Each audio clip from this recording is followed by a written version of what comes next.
Burkina Faso can build a flour mill in a matter of months, but there is something far more difficult to build: the fields capable of feeding that mill year after year. That is the real story behind the new wheat strategy taking shape under Captain Ibrahim Traore. In February 2025, the Moulin Double Star facility opened with a capacity to produce roughly 220 tons of flour every day. MINOFA is also expanding the country's milling base, including another project designed for 150 tons per day. From the outside, these factories appear to tell a simple story. Burkina Faso once depended heavily on imported flour. Now it wants to make that flour at home. But look beyond the factory gates and a much bigger challenge appears. During the 2024 to 2025 agricultural season, Burkina Faso produced only about 2,597 tons of wheat. Meanwhile, trade data for 2024 shows the country reported importing roughly 315,000 tons of wheat and mesclun. These figures come from different reporting periods and should not be treated as a perfect one-to-one comparison. Yet, the difference in scale reveals the central challenge facing this strategy. Burkina Faso can move the milling machines inside its borders. But if most of the wheat entering those machines still comes from foreign suppliers, the country has changed only one part of the chain. Traore's larger ambition appears to go much further. The goal is to connect the Burkinabe farmer to the mill to local businesses, and those businesses to consumers. Wheat would increasingly be grown at home, purchased at home, processed at home, packaged at home, and consumed at home. Only after domestic capacity becomes strong enough does the possibility of larger exports enter the picture. That could mean more than replacing an imported bag of flour. It could mean keeping more jobs, skills, processing income, and agricultural value inside Burkina Faso. If you want to understand the economic changes taking place across Burkina Faso and the Sahel beyond the political headlines, follow this channel, because this story is not simply about another factory opening its doors. The real test will be whether Burkina Faso can build the agricultural foundation needed to keep those machines running. A modern mill can be constructed with money, equipment, and time. A reliable domestic wheat supply requires farmers, water, seeds, machinery, knowledge, and a market that rewards production year after year. And that is why the most important part of Traore's wheat experiment may not be found inside the new factories at all. It may be found in the fields.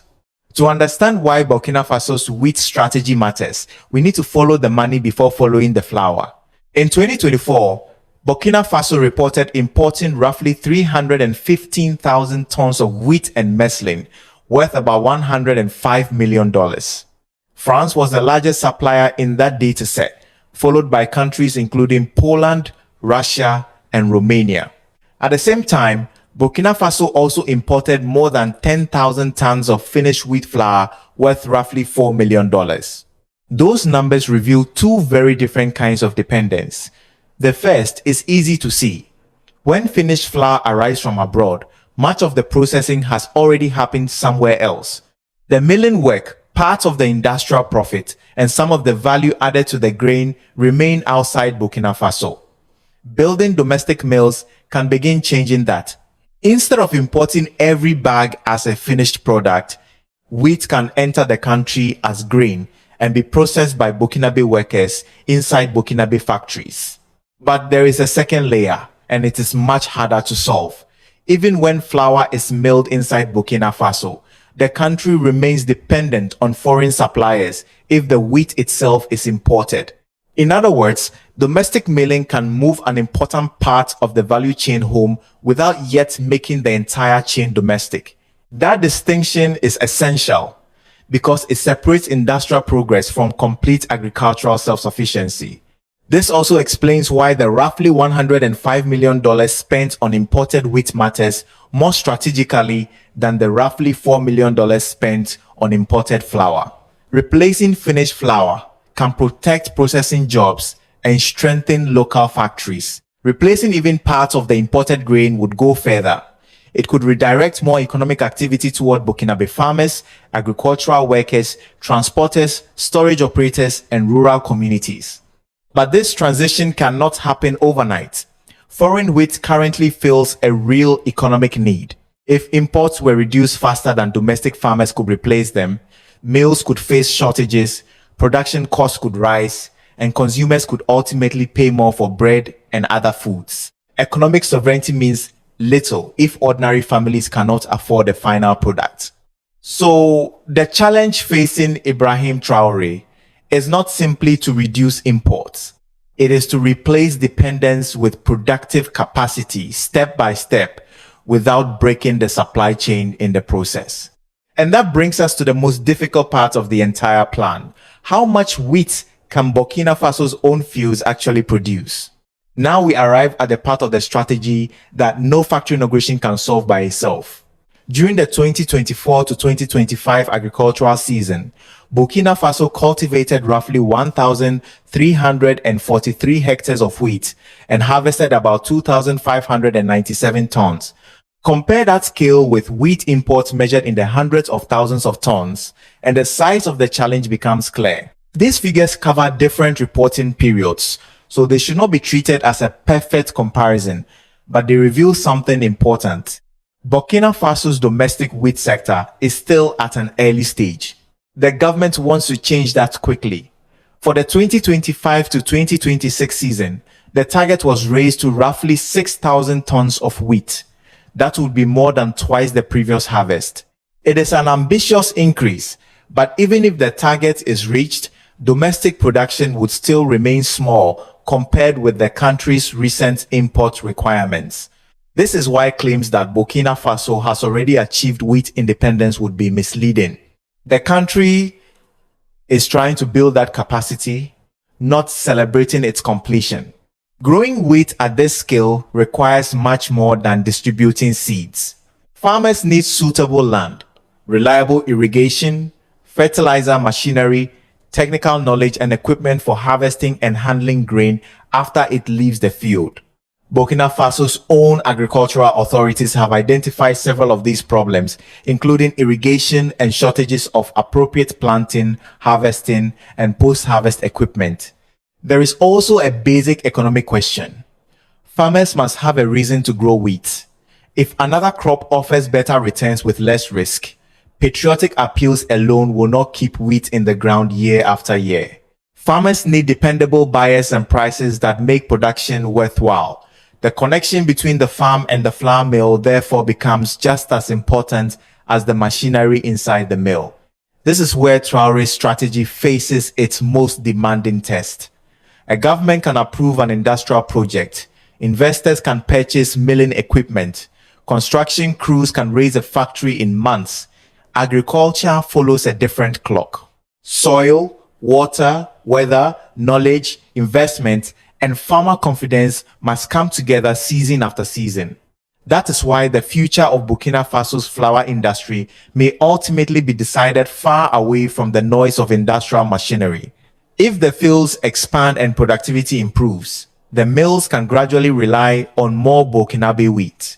If they do not, the factories may continue processing imported grain. The next question then is what the government is actually doing to help those farmers close the gap. If Burkina Faso wants its flour mills to depend increasingly on Burkinabe wheat, farmers must be able to produce much more than they do today. That is why the government's agricultural support matters just as much as the construction of new factories. The strategy is beginning to move upstream toward the seeds, soil, water, equipment, and people that must supply the industrial system. During the 2024 to 2025 wheat season, producers received agricultural inputs and equipment at subsidized prices, along with support for land preparation. For the following season, authorities planned additional assistance, including certified wheat seeds, fertilizer, crop protection products, irrigation equipment, harvesting machinery, post-harvest equipment, and technical training. Each measure addresses a practical obstacle. A farmer cannot increase production simply because a government announces a national target. Water may be one of the most important pieces of this puzzle. Wheat production needs reliable growing conditions, and Burkina Faso cannot build a dependable supply around rainfall alone. Under the broader agricultural strategy, the government has invested billions of CFA francs in machinery and infrastructure intended to expand irrigated agriculture. These investments are not exclusively for wheat, and they should not be presented that way. But stronger irrigation capacity can help create the conditions required for wheat and other strategic crops to expand. The logic is straightforward. Give farmers better access to land preparation, seeds, fertilizer, irrigation, machinery, and technical knowledge. Then connect their harvest to buyers who need reliable supplies. If mills know farmers can deliver grain, they have a reason to purchase locally.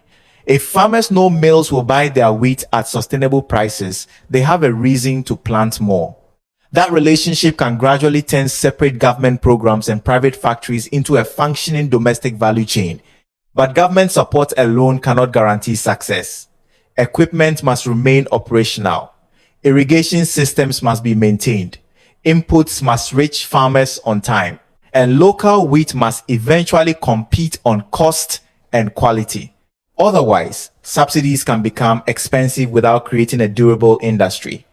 The measure of success will not be how much equipment is distributed, but how much productive capacity remains after the initial support.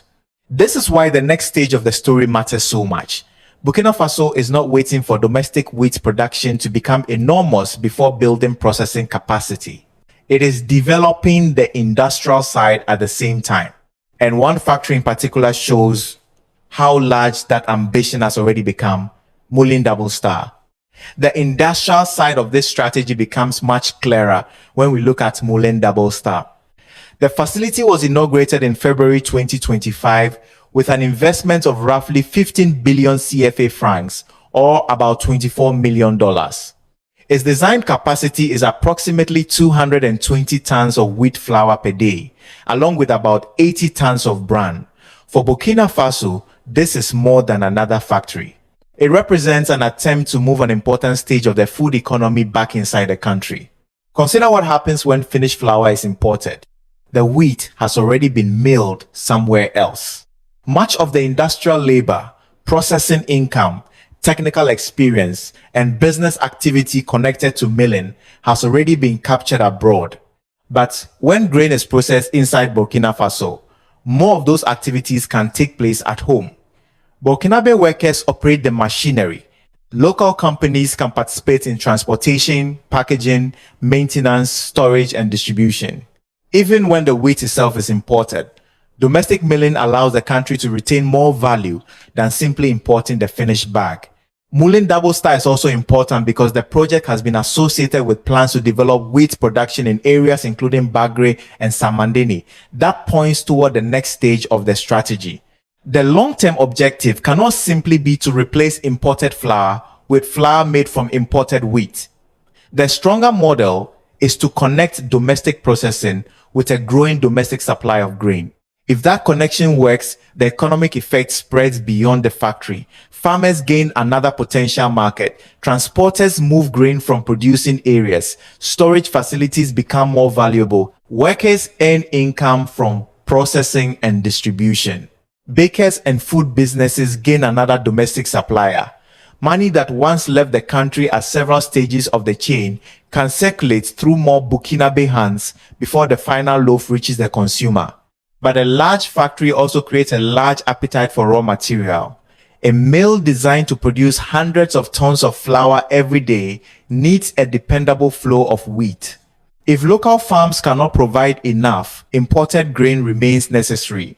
That does not erase the value created by domestic processing, but it does place a limit on how far economic independence has actually progressed. And Burkina Faso has already seen what can happen when milling capacity exists without a sufficiently secure domestic supply. Long before the newest factories arrived, MINOFA offered a warning that remains highly relevant today. MINOFA provides an important warning about the difference between having industrial capacity and actually being able to use it. Years before Burkina Faso's newest milling projects appeared, MINOFA already operated a facility in Bamfora with a nominal capacity of about 150 tons of wheat flour per day. On paper, that sounded impressive. But in 2020, the facility was reported to be operating at only about 10 to 15% of its capacity. One of the major difficulties identified at the time was dependence on imported wheat. Bringing grain from foreign suppliers required money, transportation, logistics, and reliable access to international markets. A mill could have modern equipment and trained workers waiting inside, but without a steady and affordable supply of wheat, much of that industrial capacity could remain unused. This is precisely why today's push to increase domestic wheat production matters. Now, MINOFA is entering another chapter. In Bobo Dioulasso, a new wheat milling project has been under construction with an investment of roughly 3.1 billion CFA francs, equivalent to about $5.5 million. During an inspection in August 2026, authorities reported that construction had reached approximately 65% after about 5 months of work. The new facility is designed to process enough wheat to produce roughly 150 tons of flour per day and is expected to support hundreds of jobs. Taken together with Moulin Double Star and existing milling capacity, the project shows that Burkina Faso is creating a much larger industrial foundation for domestic flour production. But the history of MINOFA should prevent anyone from confusing design capacity with guaranteed output. A factory rated at 150 tons per day does not automatically produce 150 tons every day. It needs grain, electricity, financing, maintenance, transportation, workers, buyers, and reliable operating conditions. That lesson becomes even more important as Burkina Faso builds additional mills. If domestic wheat production remains far below industrial demand, imported grain will continue filling the gap. The country may successfully capture more processing value while remaining dependent on foreign raw material. That will still represent industrial progress, but not complete wheat sovereignty. This is where Ibrahim Traore's broader strategy becomes important.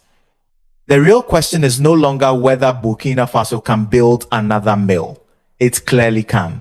The question is whether government policy, private investment, agriculture, and domestic markets can be connected strongly enough to keep those mills productive for decades.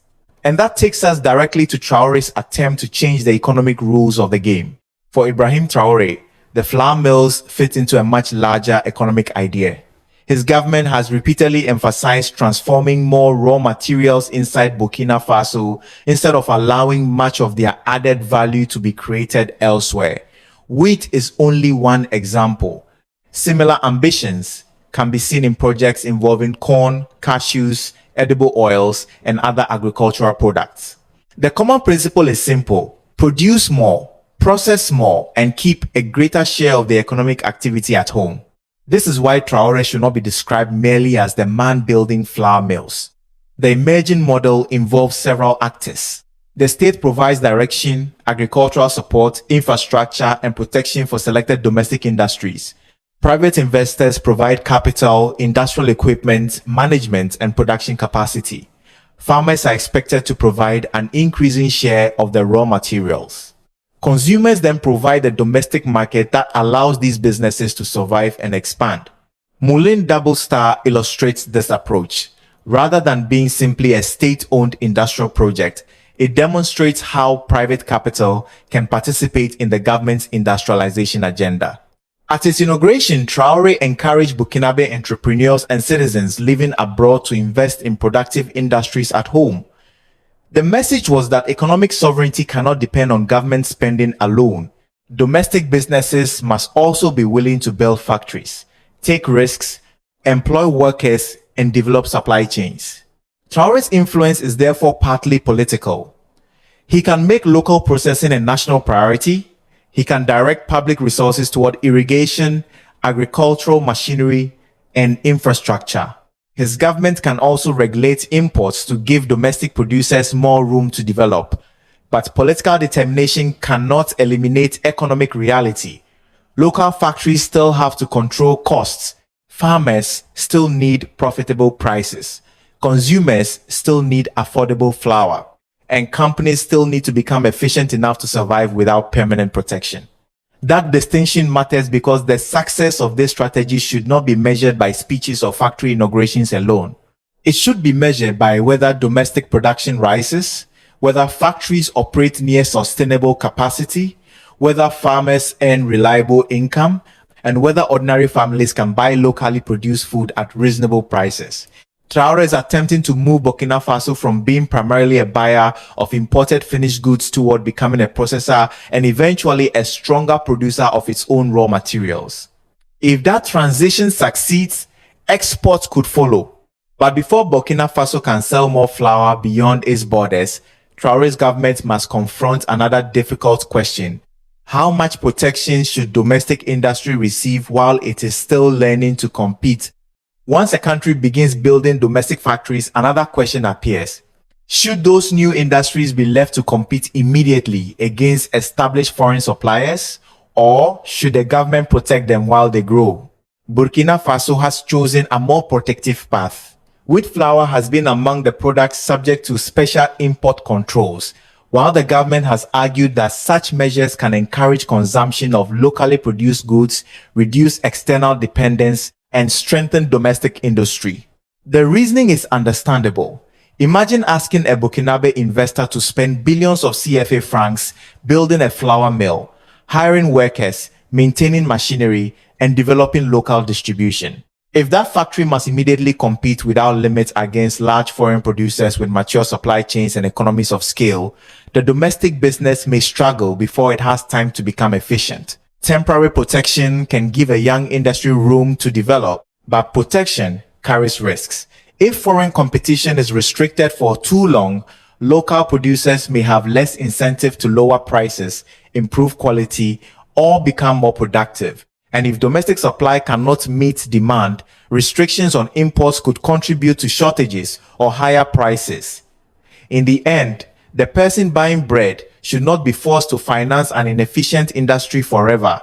Protection works best when it creates competitive companies, not permanent dependence on government favors. This is also where discussion of Western criticism requires caution. There is no solid evidence that the United States, France, or the European Union collectively opposed Burkina Faso simply because it wanted to produce its own flour. Western reporting and analysts have raised broader concerns about Traore's government, including security, political governance, state intervention, the investment climate, and exaggerated claims about his achievements circulating online.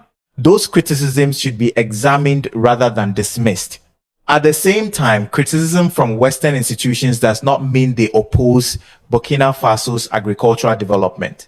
The World Bank has continued financing major agricultural transformation programs in the country, while the European Union has also supported development initiatives connected to agricultural value chains.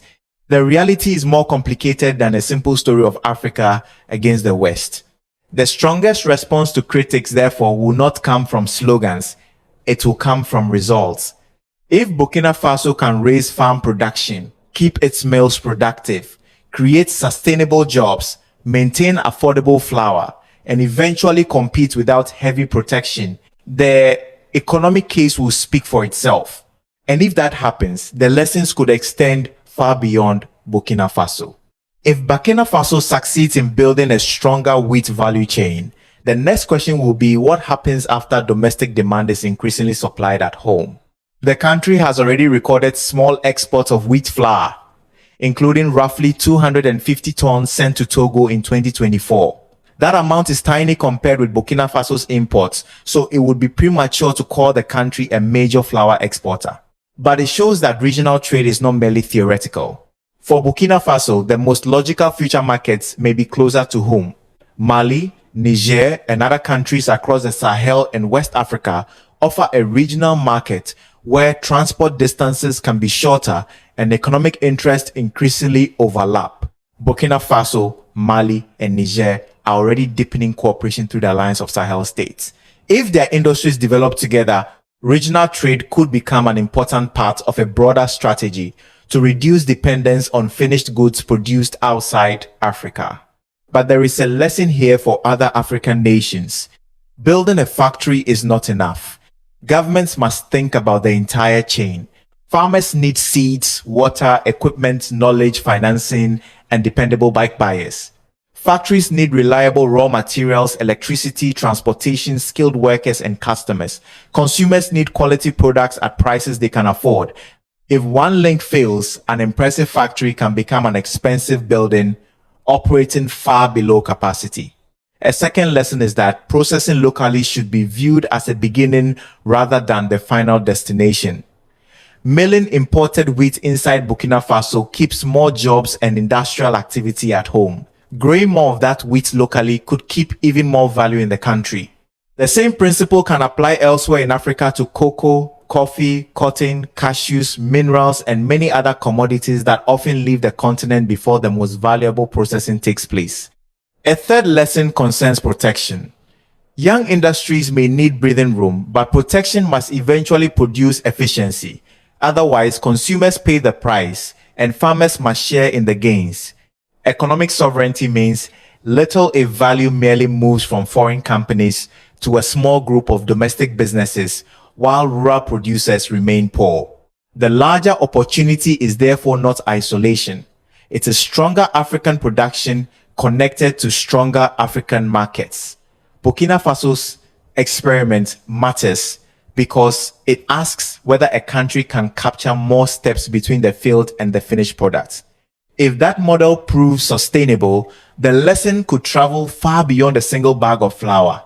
In the end, the future of Burkina Faso's wheat strategy will not be decided by the number of factories inaugurated or by the size of the machines installed inside them.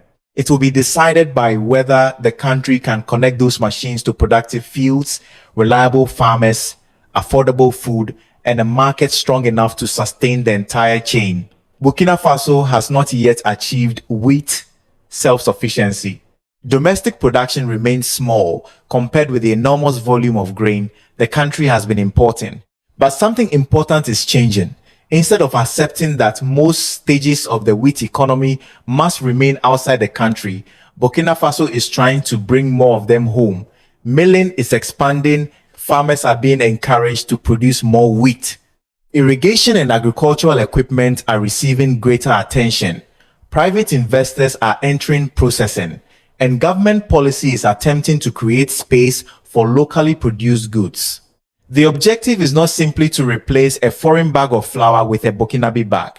It is to increase the amount of value created before that bag ever reaches the market. The difficult part comes next. If local wheat production cannot grow fast enough, the new mills may continue depending heavily on imported grain.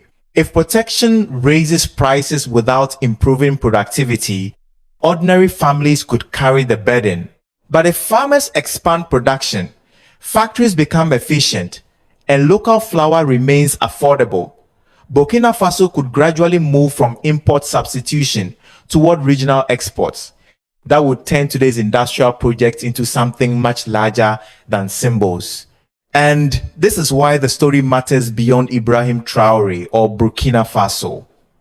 Assimi Goïta in Mali and Abdourahmane Chiani in Niger are also governing countries searching for greater economic autonomy across the Sahel. Their choices will be watched throughout West Africa, within the African Union, and by governments far beyond the continent. Relations with France and other outside powers may dominate African news, but the deeper question is whether African economies can create more value from what they grow and produce themselves. For Burkina Faso, the answer will emerge season by season. The factories are being built, but the fields must now catch up. If you believe other African countries can learn from this experiment, share your perspective in the comments. And follow this channel as we continue examining the economic changes reshaping Africa, because the next chapter of this story will not be written in speeches. It will be written in harvests, jobs, prices, and the lives of ordinary people. We sincerely appreciate your time and support. Every video on this channel is carefully researched, thoughtfully written, and meticulously edited by our dedicated team. We don't rely on automated production or shortcuts to create our content. Every story, Every visual and every detail is crafted with genuine care, passion, and a commitment to bringing you meaningful, high-quality videos.